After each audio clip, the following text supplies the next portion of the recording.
ঈদ মোবারক। স্বাগত সবাইকে। শুরু করছে ডিবিসি নিউজের নিয়মিত আয়োজন মানচিত্র। সাথে আছি আমি শোভন শাহমিন দিশা। প্রতিদিন বিকেল 4:30টায় এই আয়োজন নিয়ে আমরা থাকি আপনাদের সাথে। চেষ্টা করি সারা দেশের নানা সংকট সম্ভাবনার কথা জানাবার, কথা বলি আঞ্চলিক থেকে জাতীয় পর্যায়ে সংশ্লিষ্ট কর্তৃপক্ষের সাথে, তুলে ধরি মানুষের দুঃখ দুর্দশা, আশা নিরাশার কথা। শুক্রবার প্রধান উপদেষ্টা অধ্যাপক ডক্টর মোহাম্মদ ইউনূস জাতির উদ্দেশ্যে দেয়া ভাষণে নির্বাচনের যে সময় ঘোষণা করেছেন তা নিয়ে জোর আলোচনা শুরু হয়েছে রাজনীতির ময়দানে। এ নিয়ে বিভিন্ন রাজনৈতিক দলের পক্ষ থেকে নানা প্রতিক্রিয়া আসছে। স্বাভাবিকভাবেই নির্বাচনের প্রসঙ্গটি নিয়ে নানামুখী আলোচনা শুরু হয়েছে। এই আলোচনায় দুটি বিষয় সামনে আসছে। একটি অংশ এই সময় ঘোষণাকে স্বাগত জানিয়েছে, অন্য একটি অংশ হতাশা ব্যক্ত করেছে। বিশেষত জামায়াতে ইসলামী এবং জাতীয় নাগরিক পার্টি এনসিপি এপ্রিলের প্রথমার্ধে নির্বাচনের সময় ঘোষণাকে স্বাগত জানিয়েছে। তবে বিএনপি এবং গণ অধিকার পরিষদ সহ বেশ কয়েকটি দল এ নিয়ে হতাশা ব্যক্ত করেছে। সব মিলিয়ে ঈদের আগের দিন প্রধান উপদেষ্টা নির্বাচনের সময় ঘোষণাকে কেন্দ্র করে জমজমাট রাজনীতির ময়দান। আমরা এ নিয়েই আমাদের আজকের আলোচনার বিষয় নির্ধারিত করেছি, ঈদের মাঠের রাজনীতি। এ নিয়ে আলোচনায় আমাদের সাথে যুক্ত আছেন জাতীয় নাগরিক পার্টির এনসিপি এর সদস্য সচিব আক্তার হোসেন, এবং আমাদের সাথে পরবর্তীতে যুক্ত হবেন রাজশাহী বিভাগের বিএনপি সাংগঠনিক সম্পাদক অ্যাডভোকেট সৈয়দ শাহীন শওকত। আক্তার হোসেন, আপনাকে স্বাগত জানাচ্ছি আমাদের আজকের মানচিত্রে। আমরা যে বিষয়টি নিয়ে কথা বলবো, প্রয়োজনীয় মৌলিক সংস্কার শেষে এপ্রিলে নির্বাচনে আপত্তি থাকবে না বলে জানিয়েছেন। প্রধান উপদেষ্টার বক্তব্যের পর এমনটি জানানো হয়েছে এনসিপির পক্ষ থেকে। তার মানে হচ্ছে আপনারা প্রধান উপদেষ্টার বক্তব্যকে স্বাগত জানিয়েছেন এবং সমর্থন করেছেন। এটা নিয়ে এনসিপির ভাবনা কি? বাংলাদেশের নাগরিক এবং দেশে বিদেশে যারা অবস্থান করছেন, আপনাদের সকলকে জাতীয় নাগরিক পার্টি এনসিপির পক্ষ থেকে পবিত্র ঈদ উল আজহার শুভেচ্ছা। ঈদ মোবারক। ঈদ উল আজহার ঠিক আগের রাত্রে মাননীয় প্রধান উপদেষ্টা নির্বাচনের যে সময়সীমার কথা বলেছেন 26শে এপ্রিল মাসে, আমরা দীর্ঘ সময় ধরে বলে আসছি যে নির্বাচন ডিসেম্বর থেকে জুন আগের যে টাইম ফ্রেম যে কোনো সময় অনুষ্ঠিত হতে পারে, এবং তার পূর্বে অবশ্যই জুলাই সনদ, জুলাই ঘোষণাপত্র, সংস্কার এবং বিচার এই বিষয়গুলোকে দৃশ্যমান করতে হবে। সেক্ষেত্রে আমাদের প্রত্যাশা ছিল যে জুলাই সনদ এবং জুলাই ঘোষণাপত্র বাস্তবায়িত হয়ে যাওয়ার সময়কালেই মাননীয় প্রধান উপদেষ্টা নির্বাচনের সময়কাল সম্পর্কে বলবেন। কেননা একটা অনিশ্চয়তার জায়গা তৈরি হয় যদি সংস্কার এবং বিচারের অগ্রগতি না থাকে, যদি জুলাই ঘোষণাপত্র, জুলাই সনদের অগ্রগতি না থাকে এবং একটা নির্বাচন অনুষ্ঠিত হয়, তাহলে 24শে অভ্যুত্থানে যারা জীবন দিলেন, যারা আহত হলেন এবং যারা এই যুদ্ধে অংশগ্রহণ করলেন, অভ্যুত্থানে যারা অংশগ্রহণ করলেন, তাদের সকলের যে প্রত্যাশা নতুন এক বাংলাদেশ, সেই বাংলাদেশে আমরা পাবো কিনা সে জায়গায় যেন কোনো অনিশ্চয়তা না থাকে, সেটাই আমরা নিশ্চিত করতে চেয়েছিলাম। তো সেক্ষেত্রে মাননীয় প্রধান উপদেষ্টা যে টাইম ফ্রেমের কথা বলেছেন, আমরা এখনও মনে করি সরকারের তরফ থেকে যদি সদিচ্ছা থাকে এবং রাজনৈতিক দলগুলোর পক্ষ থেকে যদি সরকারকে সহযোগিতাপূর্ণ মনোভাব ব্যক্ত করা হয়, তাহলে এ সময়কালের মধ্যেই সংস্কারকে বাস্তবায়ন করা সম্ভব। এবছর জুলাই মাসের মধ্যেই জুলাই ঘোষণাপত্র এবং জুলাই সনদকে বাস্তবায়ন করা সম্ভব এবং বিচারকে দৃশ্যমান পর্যায়ে নিয়ে আসা সম্ভব। সেক্ষেত্রে এপ্রিলে যে সময়সীমার কথা মাননীয় প্রধান উপদেষ্টা বলেছেন, আমাদের বড় ধরনের কোনো আপত্তির জায়গা নেই। আমরা মনে করি নির্বাচনের পূর্বে নির্বাচন কমিশনের বিষয়ে আমাদের যে আপত্তির জায়গাগুলো আছে, সেই জায়গাগুলোকে অ্যাড্রেস করা হবে, লেভেল প্লেয়িং ফিল্ড ইনশিওর করা হবে এবং একই সাথে মাঠ প্রশাসনে যাতে নিরপেক্ষতা থাকে সেগুলোকে নিশ্চিত করে তারপর নির্বাচনের দিকে অগ্রসর হবে। আমরা যে নির্বাচনের কথা শুনছি, সেই নির্বাচনের ধরন এবং প্রকৃতি কী হবে তা নিয়ে এখন পর্যন্ত স্পষ্ট কোনো বক্তব্য আসেনি। এটা কি শুধুমাত্র কোনো জাতীয় নির্বাচন নাকি গণপরিষদ নির্বাচন আয়োজিত হবে, সে ব্যাপারে এখন পর্যন্ত অস্পষ্টতা রয়েছে। আমরা মনে করি যে বাংলাদেশে নতুন যে প্রেক্ষাপট তৈরি হয়েছে, বাংলাদেশের মানুষেরা নতুন একটি সংবিধান প্রত্যাশা করে, সে জায়গা থেকে একটি নতুন সংবিধান প্রণয়নের বাস্তবতাকে মাথায় রেখে গণপরিষদ নির্বাচন আয়োজন করা এবং একই সাথে জাতীয় সংসদ পরিচালনাকে মাথায় রেখে জাতীয় সংসদ নির্বাচন, দুইটা নির্বাচনকেই একই নির্বাচনের মধ্য দিয়ে একটা ভোট গ্রহণ অনুষ্ঠানের মধ্য দিয়ে আয়োজন করার ক্ষেত্রে সরকার পদক্ষেপ গ্রহণ করবে, এটাই আমাদের প্রত্যাশা। এবং সারা দেশে বাংলাদেশের মানুষেরা তারা এখনও প্রত্যাশা করেন যে আকাঙ্ক্ষার ভিত্তিতে মানুষেরা অভ্যুত্থানে অংশগ্রহণ করেছিলেন, ক্ষমতা বিকেন্দ্রীকরণ ঘটবে, গণতন্ত্রের উত্তরণের পথে আমরা আরও কয়েক ধাপ এগিয়ে যাব এবং জবাবদিহিতা এনশিওর করা হবে। বাংলাদেশে আর কখনো কোনো ফেসিবাদ, কখনো কোনো জুলুমতন্ত্র ফিরে আসবে না। এই বিষয়গুলোকে যেন সংবিধানে, রাষ্ট্র কাঠামোতে প্রযুক্ত করা হয়, সেই বিষয়টাতে রাজনৈতিক দলগুলোর মধ্যে ঐক্যমত্যের ভিত্তিতে জুলাই সনদ প্রণয়নের ক্ষেত্রে সরকারকে উদ্যোগী ভূমিকা পালন করতে হবে, এটাই আমাদের প্রত্যাশা। জি আক্তার হোসেন, আপনাদের অভিমত আমরা জানছিলাম। আমরা বিগত দশকে, বেশ কয়েক দশকে দেখেছি, অতীতেও দেখেছি যে অন্তর্বর্তী সরকারের আমলে কিন্তু কয়েক মাসের মধ্যে, মানে 2-3 মাসের মধ্যে নির্বাচন দেওয়ার ঘটনা আমরা দেখেছি। কিন্তু এই বর্তমান সরকার এত সময় নিচ্ছে কেন, বা কেন এত সময় নেওয়া প্রয়োজন বলে মনে করছে? আপনার কি অভিমত? গঠনের পর থেকেই এই বিতর্ককে মাঠে ছাড়া হয়েছে যে এই সরকার একটি তত্ত্বাবধায়ক সরকার।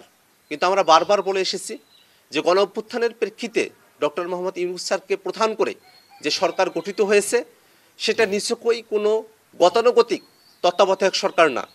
তত্ত্বাবধায়ক সরকারের একমাত্র কর্তব্য থাকে একটি নির্বাচন আয়োজন করা। কিন্তু বর্তমানে অন্তর্বর্তীকালীন সরকার হাজারো মানুষের জীবনের মধ্য দিয়ে এবং আকাঙ্ক্ষার ভিত্তিতে গঠিত হয়েছে। আমরা প্রত্যাশা করি এই সরকারের শুধুমাত্র নির্বাচন আয়োজন করার কর্তব্য নয়, বরং এই বাংলাদেশ বিগত অর্ধ শতাব্দী ধরে যে জঞ্জালের মধ্য দিয়ে রাষ্ট্রীয় কাঠামোতে পরিচালিত হয়েছে, সেই জঞ্জালগুলো সরিয়ে নতুনভাবে গণতন্ত্রের উত্তরণের পথে যে পদক্ষেপগুলো গ্রহণ করা প্রয়োজন, সে পদক্ষেপগুলো গ্রহণ করবে।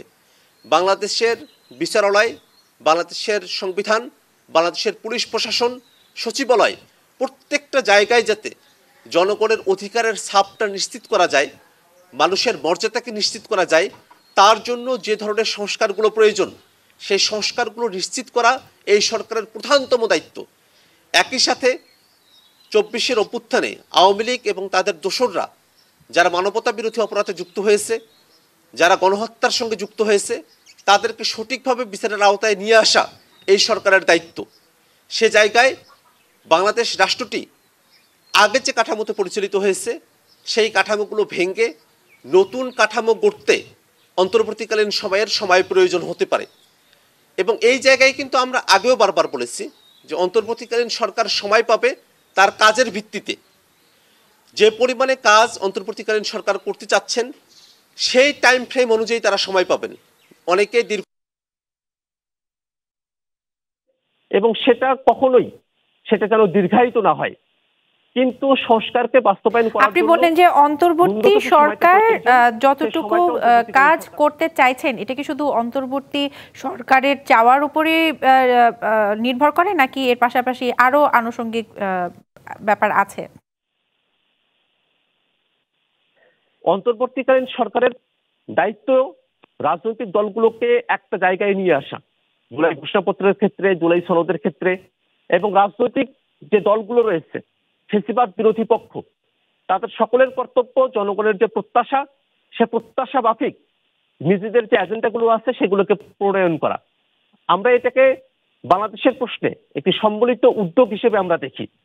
সেক্ষেত্রে অন্তর্বর্তীকালীন সরকার তারা সেখানে বিভিন্ন পক্ষের মতামত শুনবেন এবং সেই মতামত অনুযায়ী জনগণের জন্য সব থেকে উপযুক্ত যে ফর্মুলা, সে ফর্মুলাকে বাস্তবায়নের যে পথ, সে পথকে তারা নিশ্চিত করবেন, এটাই আমরা প্রত্যাশা করি। জি জনাব আক্তার হোসেন, আপনার কাছে আমরা আবারও ফিরবো, একটি ছোট বিরতি নিতে হচ্ছে। দর্শক, মানচিত্রে নিয়ে নিচ্ছে একটি বিরতি, ফিরবো আবারও, সঙ্গে থাকুন। দেখছেন মানচিত্র।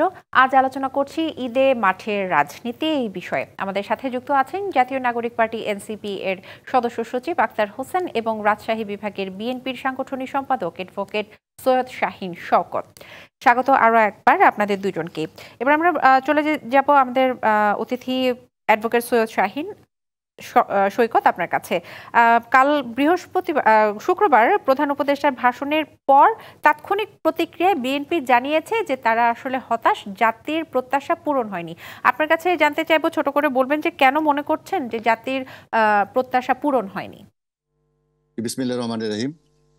উপস্থিত ডিবিসির অগণিত দর্শক শ্রোতা, দেশে বিদেশে যারা দেখছেন, সবাইকে আমার পক্ষ থেকে, আমার দলের পক্ষ থেকে ঈদ উল আজহার শুভেচ্ছা এবং অভিনন্দন।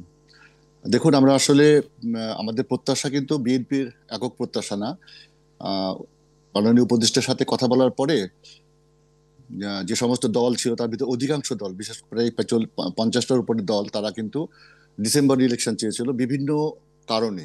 কারণ হচ্ছে যে আমাদের যে একটা প্রাকৃতিক দুর্যোগের সময় আমাদের ছেলেমেয়েরা লেখাপড়া কি বল তাদের পরীক্ষা দেওয়ার জন্য যে সময় আছে সবকিছু বিবেচনা করে, প্রাকৃতিক পরিবেশ বিবেচনা করে, সার্বিক অবস্থা, রোজা রমজান সবকিছু বিবেচনা করেই ডিসেম্বরে আমরা ইলেকশন চেয়েছিলাম।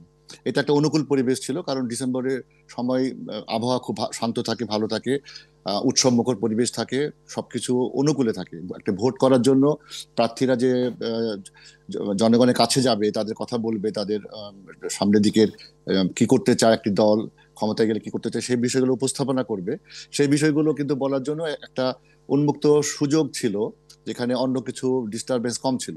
কিন্তু যে তারিখটা ঘোষণা করা হয়েছে বা এটা উনি আহ্বান করেছেন, সেই সময়টা বিবেচনা করলে আমরা দেখতে পাবো যে সেখানে আমাদের ঈদ মৌসুম শুরু হবে, রোজার মৌসুম শুরু হবে। রোজার মৌসুম আমাদের ফেব্রুয়ারি থেকে, যদি আমরা এন্ড অফ ফেব্রুয়ারি দেখি, সেখান থেকে মার্চ পর্যন্ত চলে যাবে। তারপরে এসএসসি এইচএসসি পরীক্ষার্থীদের পরীক্ষা শুরু হবে। তারপরে প্রাকৃতিক পরিবেশও অনুকূলে নাও থাকতে পারে। এবং ঈদের নির্বাচনী ঘোষণার 45 দিন পূর্ব থেকেই তো তফসিল ঘোষণা করতে হবে। তাহলে একজন প্রার্থী, একটি দল তার সার্বিক প্রস্তুতি নিয়ে মাঠে নেমে জনগণের কাছে যে তাদের আগামী দিনের পরিকল্পনা এবং এবং সমস্ত কিছুকে বলার জন্য যে যে সময় এবং কালটি বিবেচিত ছিল, সেইটি কিন্তু উপেক্ষিত হচ্ছে। এবং সেক্ষেত্রে বিভিন্ন প্রতিকূল পরিবেশে কিন্তু সকল দলকে কিন্তু পড়তে হবে এখানে, তাদের রাজনীতিকে জনগণের সামনে উপস্থাপিত করার জন্য এবং কাজ করার জন্য। যদি সেই সময় যদি অনেক প্রাকৃতিক পরিবেশ খারাপ থাকে, বিশেষ করে বৈশাখীর ঝড় বা ঝঞ্ঝাট, বৃষ্টি, বর্ষা, গ্রামের পরিবেশ কর্দমাক্ত হয়ে যায়, পরীক্ষার্থীদের পরীক্ষা ডিস্টার্ব হয়, এবং সেক্ষেত্রে রোজা রমজানের একটা পরিবেশ থাকে, সবকিছু কিন্তু প্রতিকূল হচ্ছে। তো আমরা জানি না যে সকল দলের অভিমতের, বিশেষ করে 2-3টি দল বাদ দিলে বাকি অধিকাংশ দল এবং নিবন্ধিত যে দলগুলো আছে সবাই কিন্তু সম্মিলিতভাবে এই দাবিটাই করেছিল। তো সেই দাবিটা কোন পরিপ্রেক্ষিতে উপেক্ষিত এটা আমরা জানি না, সেই কারণে আমাদের এই প্রতিক্রিয়া। জি, আবহাওয়া সহ দেশের সময়টাকে আপনারা ভালো মনে করছেন না। জি, আপনারা আসলে 16 বছর কিন্তু স্বাভাবিক রাজনৈতিক কার্যক্রম চালিয়ে যেতে পারেননি। তো দীর্ঘদিন পরে ঈদ এসেছে, ঈদকে ঘিরে আপনাদের রাজনীতির মাঠে কি কোনো কর্মসূচি আছে? এবং ঈদের পরবর্তীতে, যেহেতু এখন নির্বাচনের রোডম্যাপ ঘোষণা হয়ে গেছে, ঈদের পরবর্তীতে আপনাদের কোনো কর্মসূচি আছে কিনা? অবশ্যই আমি মহান সৃষ্টিকর্তার কাছে আমরা কৃতজ্ঞ, এবং আমরা অনেক এই যে আমরা একটা মুক্ত পরিবেশে আমরা এখন কথা বলতে পাচ্ছি এবং নির্বাচনের ভাবনা সহ সবকিছু করতে। দীর্ঘ 17টা বছর বাংলাদেশের মানুষ শান্তিতে ছিল না। বাংলাদেশের মানুষ এবং বিভিন্ন দলের যারা গণতান্ত্রিক আন্দোলন সংগ্রামে যারা অংশগ্রহণ করেছিল, তারা বিভিন্নভাবে নির্যাতিত ছিল। তারা সব ঘর ছাড়া, বাড়ি ছাড়া, পরিবার ছাড়া, সংসার ছাড়া এই অবস্থায় ছিল। সেক্ষেত্রে এখনকার যে নতুন পরিবেশে, নতুন প্রেক্ষাপটে বাংলাদেশের রাজনীতি যেটা প্রবাহিত হচ্ছে, সেই প্রবাহিতে অবশ্যই একটি অনুকূল পরিবেশে অন্তত শান্তিপূর্ণভাবে আমরা অবস্থান করছি, এবং শান্তিপূর্ণভাবে আমি যেমন বাসায় বসে কথা বলতে পারছি। হয়তো গত এতে আমরা সেই জায়গায় ছিলাম না। তো সেটা আমাদের জন্য একটা ভালো পরিবেশ। কিন্তু আমরা এই নির্বাচনটাকে একটা উৎসবমুখর পরিবেশে পরিণত করতে চাই। দীর্ঘ 17টি বছর আন্দোলন ছিল গণতান্ত্রিক পরিবেশ ফিরিয়ে আনার জন্য। 17টি বছরের মানুষের, লক্ষ লক্ষ মানুষের আকাঙ্ক্ষা ছিল জনাব শাহীন, আপনি ভোটের পরিবেশ বিষয়ে কথা বলছিলেন। ছোট করে আপনার কাছে শুনবো যে আপনাদের নির্বাচনের আগে যতটুকু সময় আছে, আপনাদের প্রস্তুতি কতটুকু? দেখুন, আমরা জাতীয়তাবাদী দল সার্বিকভাবে একটি গণতান্ত্রিক দল, এবং আমাদের বহু নেতাকর্মী আছেন এবং যোগ্য প্রার্থী আছেন যারা এই দীর্ঘ সময় ধরে আন্দোলনের সাথেই ছিলেন। এবং বিএনপি অবশ্যই একটি জনবান্ধব এবং গণতান্ত্রিক দল, নির্বাচন ছাড়া বিকল্প চিন্তা বিএনপির মধ্যে নাই। সেক্ষেত্রে নির্বাচনের জন্য আমাদের দল সবসময় প্রস্তুত, এবং আমাদের প্রার্থীরা যারা আছেন তাদের মোটামুটি ভাবে তাদের তাদের জি শাহীন, যোগ্যতা আপনাকে এবং ধন্যবাদ জানাচ্ছি। আমি খুবই অল্প সময়ের জন্য আক্তারের কাছে ফিরবো। আক্তার, একটি বাক্যে আমাকে বলবেন যে আপনাদের দল কতটুকু প্রস্তুত? নির্বাচনে নিবন্ধনের জন্য যে শর্তাদিগুলো পূরণ করতে হয়, সেই শর্তাদিগুলো পূরণ করার জন্য আমরা এখন কাজ করছি। সারা দেশে আমাদের সদস্য সংগঠনের কাজ চলছে। ঈদকে কেন্দ্র করে শহীদ আহত পরিবারের সঙ্গে ঈদের শুভেচ্ছা বিনিময় করা এবং সাংগঠনিক গতিশীলতা বৃদ্ধির জন্য আমরা আমাদের কাজগুলো করছি। কিন্তু একই সাথে বাংলাদেশে যাতে গণতান্ত্রিকভাবে রাষ্ট্র কাঠামো পরিচালিত হয়, সেই কাঠামো কিভাবে বাংলাদেশকে সামনের দিকে এগিয়ে নিয়ে যাবে তার লক্ষ্যে আমরা মৌলিক জি, আপনারাও যথেষ্ট প্রস্তুতি নিয়েছেন। ধন্যবাদ আপনাদের দুজনকেই। দর্শক, এই ছিল আমাদের আজকের মানচিত্রে। আগামীকাল অন্য কোনো বিষয়, অন্য কোনো এলাকার অতিথিদের নিয়ে হাজির হব। ডিবিসি নিউজের সঙ্গেই থাকুন।